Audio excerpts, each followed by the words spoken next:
Shawn Porter. Now, what do you think about Adrien Broner? His road back coming off that loss to Marcos Maidana. I don't know where the guy's gonna land at, especially in the welterweight division.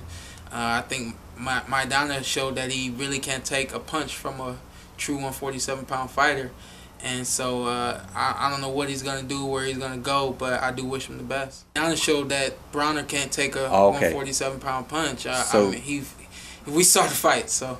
So yeah. For that reason alone, you kind of worry about him. Yeah, for that reason alone. I mean, we know he has skills. We know he's an entertainer. We know he's fast. He's quick, and he can make you miss, make good moves, and all that kind of stuff. But we also saw that Maidana, one of the slower welterweights out there, was able to touch him, and when he touched him, he floored him.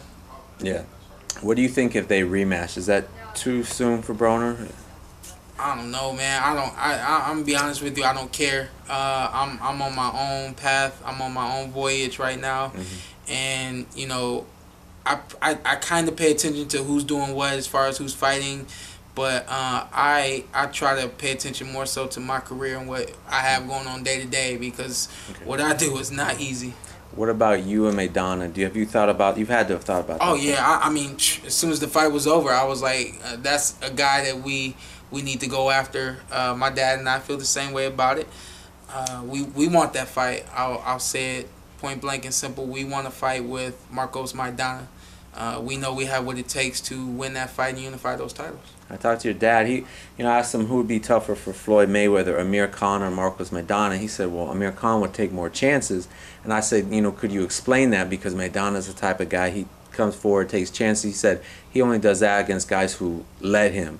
You have to show a guy like that he can't fight that way. Is that how you would fight him? That's exactly how I would fight him. My dad told me at a young age, he says you can't just be fast, you can't just be quick, you got to be strong, you got to be powerful. When guys are coming at you, you got to hit them with something that's going to make them question whether or not they want to keep coming at you. And so that's definitely something I would do in that fight. I would use my speed, of course, my quickness to step around him, but also hit his body, hit his head really hard, and let him know that you're in the ring with a real 147-pound fighter that's a true champion, and I'm not accepting anything less than knocking your head off.